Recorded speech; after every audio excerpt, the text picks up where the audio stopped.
Hey there. Okay, sorry my video got cut off again last night, but I have been talking specifically about making decisions and feeling confident, building your confidence. And likely, if you have ever looked into, building your confidence, you're going to read or watch videos and things that are very encouraging and a lot of good information. What I've been talking about specifically is more of the precursor to having confidence, more of the actions that it takes to get to the result of having confidence in certain things. It's kind of like, as a Christian, we always say, have faith in God, have faith in, whatever, have faith in people, right? Or, just in general, have faith. And we know what faith means. Faith means it is literally, having trust in something in the unseen, right? It's literally the expectation of what you can't see. It's like you can't see it, but you have faith that is there, right? And that's what they say, have faith. But it's like, how do you get to the point from where you are not a believer to just belief? Is it just overnight, or does it just happen like that? No, actually, there is something called, exercising faith. And my parents raised me. I was literally raised with the concept of knowing. My dad used to always say to me, you need to exercise your faith muscles. This is an opportunity to exercise faith in God right now to help you with this decision or this action or this issue or whatever. And give your problems up to God and then let him, help you work things out. Right? And you'll need to do that and then let it go, right? And you're exercising your faith muscle so that every time you do that, your muscle gets bigger and bigger, right? Your faith muscles are now stronger, or you're bigger, to the point that now, after so many times of exercising faith or, doing this process, right? People will probably describe you as a man or a woman of faith, right? And so somehow at some point you went from either a non-believer or a little faith or lacking faith to having faith in God, or faith in a system, faith in whatever. And it's the same with confidence. It's the same with having confidence. You'll hear people say things like fake it till you make it, and just look like it, and all these things. I'm not saying those techniques and things don't work, maybe in the moment or whatever, right? But to have that true confidence, it actually comes from actually doing and practicing things, decisions, whatever. It's like anytime you start a new job, you're lacking confidence in the beginning in a lot of things, possibly because you're training, right? But as you train and you get better and you learn and you start exercising the knowledge you are given, you begin to build confidence in your ability to do this job well because you are practicing. And it is the same with building confidence, either in yourself or in your ability to make good decisions, sound decisions, or to make decisions at all. Because indecision is still a decision. Choosing to stick your head in the sand and not make a decision about something is still an actual decision, and is still, going to yield some sort of result in your life. Indecision is still a decision. Okay? As you get used to, if you're growing into your manhood or your adulthood, if you're a young man or a young woman right now, and as you get used to making decisions for yourself, okay, and understanding that you also will reap the repercussions of whatever that decision is, the more and more you do that, And whatever the outcome is, will help to give you confidence in your abilities. Even when you make a mistake. Even when you make a mistake. Even as an older woman, or let's say for me, for example, it's like, for example, I know myself pretty well, and I am not new to marriage. I'm not new to the concept of marriage or any of that, right? And I can be a very vocal person with my expectations of showing up who I am and all of these things. And I feel, for the most part, I've gained experience in reading a person well, or understanding human psyche somewhat well. Like, I've actually studied these things, and I kind of grew up with a knowledge of a lot of these things, right? And so I can still, choose to make a decision to be with somebody based on, all things. Everything. How he treats me, how I'm made to feel, how I feel about him, the way that this potential mate is going to provide for me, or what that life will look like, all those things, right? And I can, make a decision based on that information that I'm given at that time, or what I know. Okay. And sometimes we choose to stick our head in the sand and not see certain things like red flags, or we may see certain things, and you may choose to go to prayer, go to God in them, and pray about it, and then also have faith in maybe certain things, that you might have concerns for. Or you may choose to put on, rosy colored glasses, and only see what you want to see.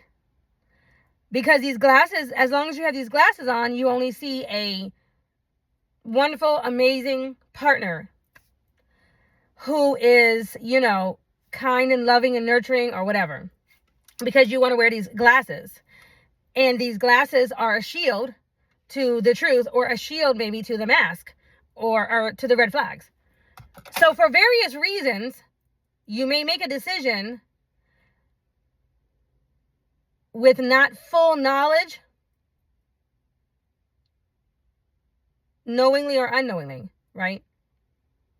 And even as an adult, you make this decision, but then you may have to pivot because you are now given new knowledge, or you've taken your rosy colored glasses off, or God has revealed more to you, or whatnot. And so even with practice and of this, that, and the other, even as an adult, and you may feel confident in your decisions, you still have maybe sometimes made a decision that was not for your best. And it could be for various reasons, right? The point is though, after doing this so many times, executing this discernment, good judgment, trying to see things the way as they are, trying to, in your mind, understanding fully what the path would look like this way, or what the path would look like this way, or what the path would look like this way. Okay. And, trying to walk all of those situations out in your mind, and living them as to the best of your ability, so that you can kind of make a good decision or whatever, even after doing all of that. And you get opportunity to do this over and over and over again. You, at least, if nothing else, you learn from the decision that you made prior, even if it was a bad decision, even if it turned out to not be a good decision, even if it turned out to be a mistake, actually. The point is that you still executed and exercised your muscles to make good decisions. Okay. And if you take time to reflect on how you got, let's say you made a decision that was wrong, or a decision that did not turn out for your best interest. And if you take a little bit of time to reflect on where in that decision-making process did you go wrong? Did you move too fast? Did you exercise discernment? Were you motivated by money? Or were you motivated by something of the world? Were you motivated by, a wicked spirit? Meaning, like, were you under the influence when you made this decision? Did you give time to allow God to reveal certain things to you, or all kinds of things, right? If you just kind of reflect on how you got there, right? And then if you can, try to adjust your decision-making process. You say, okay, you know what? I didn't actually listen to what my body told me, or what my spidey senses might have said, or whatever, right? Like, that was something I had to do. Okay. And even just recently for me, it was like, okay, my spidey senses told me one thing, and I did know that, but I still went against my better judgment.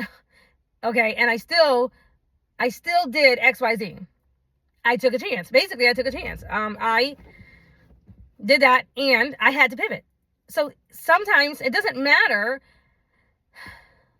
Basically, sometimes you'll make decisions, and you might have a succession of bad decisions, like, or what you might classify as bad decisions.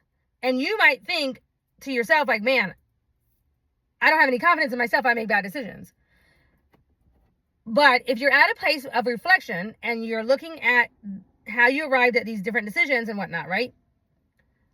At least you can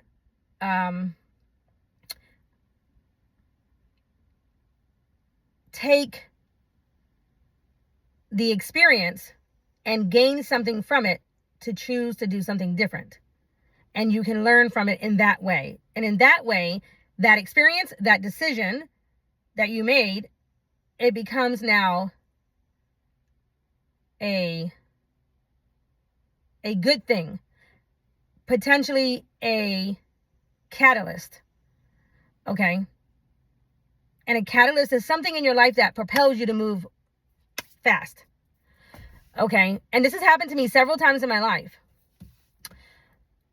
This has happened to me where I might have made a decision that I thought was a good one, or I gave someone the benefit of the doubt, or, I went against even maybe what other people, my mother or some, whatever people have said, this or that or the other. And I decided to basically, take a risk on somebody, something, whatever. And, in so many ways, it wasn't the best decision or whatever. And I had to pay for that. I had to reap the repercussions of that. And I had to learn. And I did learn.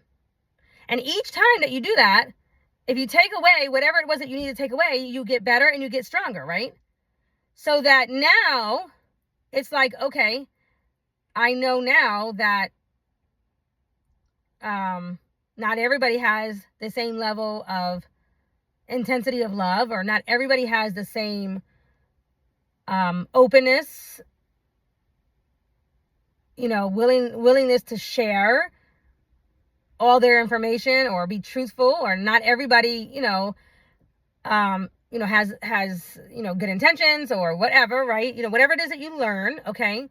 And now the next time you go to make that same decision, you are utilizing what you learned from the last time. Hopefully, sometimes some decisions are hard to come back from. You might make a decision to be with somebody, and it turned out to be a very toxic situation. And it's like, you may not even get out of the situation with your life because of how toxic the situation is, depending on what that person is trying to do to you, or how they have affected you, or if they're very volatile and they try to, it's like, I was watching on YouTube the video of this woman who had a narcissist of a husband, and he lit a match on her face, basically tried to kill her. But in any case, she's alive, and she's telling her story, and she's an amazing woman, an amazingly strong woman, and she didn't realize, basically what she was actually dealing with. And so that decision to stay with that man, even though she was given a lot of red flags along the way, and she was given a lot of warnings, but she ignored them. She definitely felt several times prior, this isn't right. This isn't right. This isn't right. I don't like that. He's not, but she kept giving him the benefit of the doubt, right? And to the point now that her life is so changed by the decision to stay with that man. She doesn't even look the same. Okay. And she's not the same. She's literally not the same person. She has grown and changed from that decision. And the likelihood of her falling prey to another narcissist is very low. Okay? But you see, everybody's threshold of what it takes for them to see either that they were being taken advantage of or that it was not a good decision or whatever is different based on how much you have exercised your muscles, your decision making, your discernment skills. Okay. And so I have, everybody is different, right?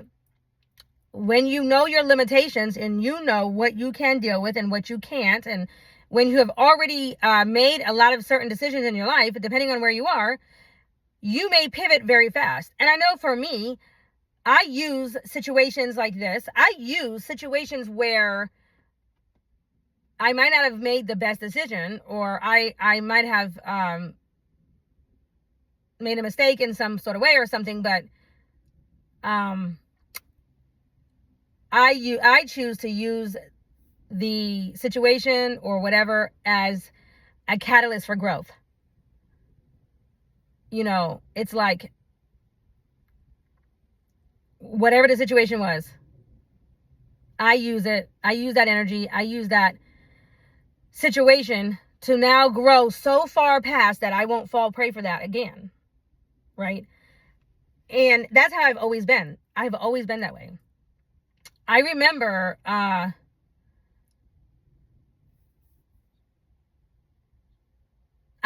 time when, after my first husband had passed away, and I didn't have life insurance. We didn't have life insurance. We actually had life insurance our whole entire marriage until we decided to go to North Carolina to take care of my grandparents. And we were trying to downsize and let go of a lot of unnecessary bills and things, right?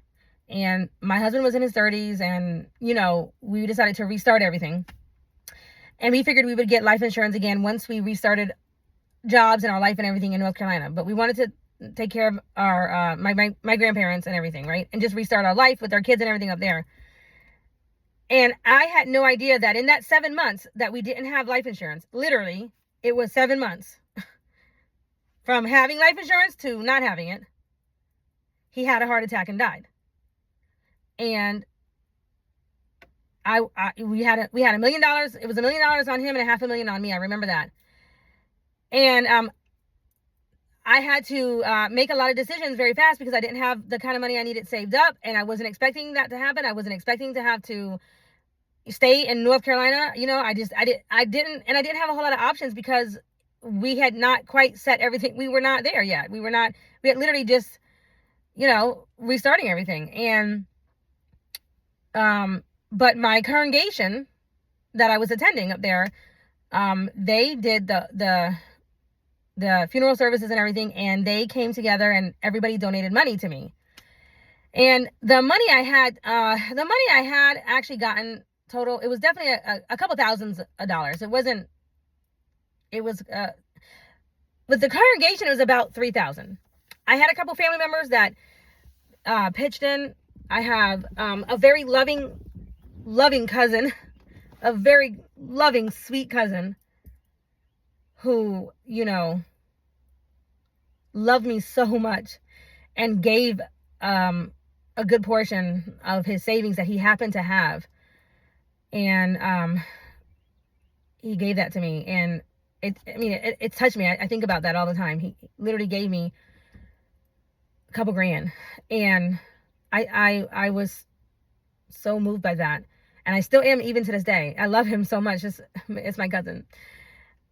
Anyway, but outside of him, right, I got about three grand. It was a little over $3 grand. And so I needed to make the decision to stay or move or whatever. And I decided to move after the kids finished school because I didn't want to have to move in the middle of a school year. And I found, I couldn't figure out where I wanted to go because I just assumed I was going to go back to Florida, but my husband and I had always said we were going to move to Atlanta area because we owned a barbershop and everything. And I did makeup and everything, and we just knew every time we came to Atlanta, we loved it. We thrived. We could tell that it was a place for us to grow, for, us to grow. And so we, it was something I wanted to do, but, I have cousins and stuff here too. I had cousins in the Atlanta area. So, I wanted to do it, but it was like I was thrust all of a sudden into being a single parent. And I was like, I'm not prepared for this. And of course, my parents, they came up to help me, but they were like, come back to Florida with us and everything, and we'll help you and yada, yada. And I have friends and family, and that's what I was raised, right? And so, remember, I had lost my grandmother and my grandfather, and then all of a sudden I lost my husband also suddenly. And so it was hard for me, right? But I went to Florida, and I was in two minds about moving to Florida because of, I really didn't like it there. I really just didn't like it. I don't like the weather. I don't like the job opportunities. I really didn't like it there. I was already in a place where I wanted to move for sure. But also, when you lose somebody so close to you, especially a mate, and if you've ever gone through this, you understand when I say you can be triggered very easily by certain things, that remind you of them, right? And in that first few years or whatever, you are basically trying not to be triggered because you are still grieving. You are just grieving. The grieving stages, they get less and they change. But while you are still in the grieving state, it is good to not be so triggered. Okay? And sometimes what brings you comfort in the beginning of your grieving stages, like being reminded of that person, like seeing his clothes, or living in that same house that you lived in, or living on the same street that you lived on, or going to the same places that he was there, you were both there, and that you have memories in the beginning may give you comfort. But as you move through those stages, that same thing, that same place, or that same smell, or that same house, or that same job, or whatever, is now triggering you and making life hard for you to deal with because it's causing you to cry, or it might be causing you to have a lot of emotions on the inside and making you choke a lot during the day. Especially, like I said, in the beginning stages, it's a lot of panicky type of feelings and just sadness. It's just grief and sadness. And it's like you might be okay for a few hours of your day, and then you see something and boop, it reminds you of him or whatever, and you are reminded of who is missing out of your life. And it hurts you. It can literally take the breath away from you, literally in that moment. And so I remember going to Florida and wanting to be near my parents because I needed the support. I wanted the support of my parents. They lived in Florida, and they had a house that they owned in Florida. And my dad was very sickly. He was on dialysis and stuff. And he, they were settled all the way into where they were at. But I was feeling anxiety going back to Florida already based on the thought of it, right? And I had just gone through even so much with him prior, and just so many things. I didn't really want to go back, but I did it because I kind of was like, well, I don't know what else to do. I need help with these boys, right? And I took that money, that about $3,000 that I had got at the time or whatever, and I used it to move to Florida. And I remember I found a house. It was like on the same, like right around, literally almost on the same street as my mom, my parents. And the house, it was a decent price and all of that kind of stuff. But the landlord wanted first and last and security deposit down. And it was like almost to like $3,000. It was about $3,000. And so I basically used most of the money that I gotten to move into that house. And I went ahead and took the house because also there wasn't a whole lot of rentals, and this one happened to be right near my mother, and it was like, okay, I already knew the school, I already knew everything, so I just thought, okay, well, this is where I'll be. And I was moving from a townhome that I was with my husband in, that he had passed in North Carolina, now to a house in Florida.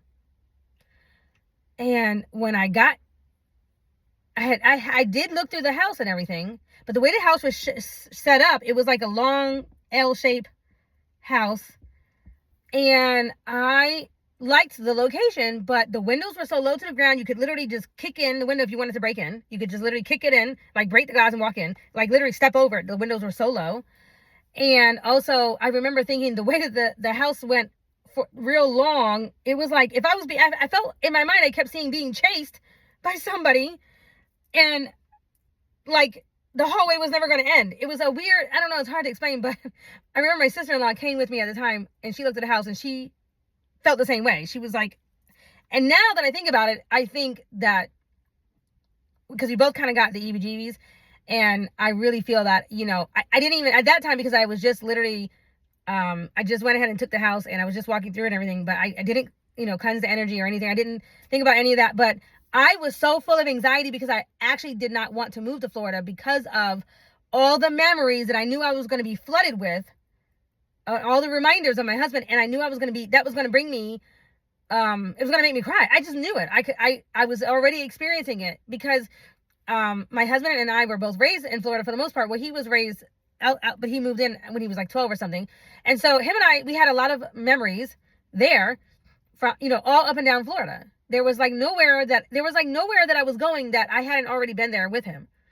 So it was a constant barrage of memories of, that hot sign going up at the Krispy Kreme, thinking about him. That movie theater, we had went there. We had made love there.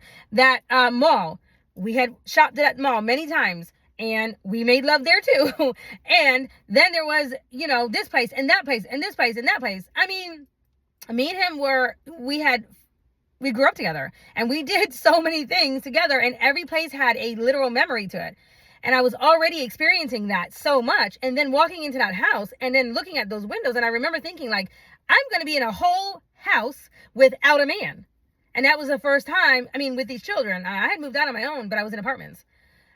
And I was like, oh, I can't do this. I had already given that man $3,000. And it was like, everything was screaming at me, no. Everything was screaming at me, no, no, no. This is not going to be good for you. This is not good. This is not good. I was feeling a lump. I got this lump in my throat that would not go away. And I had a few bags that I literally dropped. I remember I had went ahead and paid for everything, and I was going to try to start moving. So I remember I had left a few bags in the house, but I remember talking to my sister-in-law about it and everything, and just saying, it was like I had to come back. I was fighting it. And she said to me, she was like, Mel, you're fighting this. You're really fighting this. This is not going to be good for you. Like, look at you. You have so much anxiety. You're having panic attacks. It was so bad for me. And I was like, is it my time of the month or something? No. It just was, I was not ready to be surrounded by that much energy, right? To be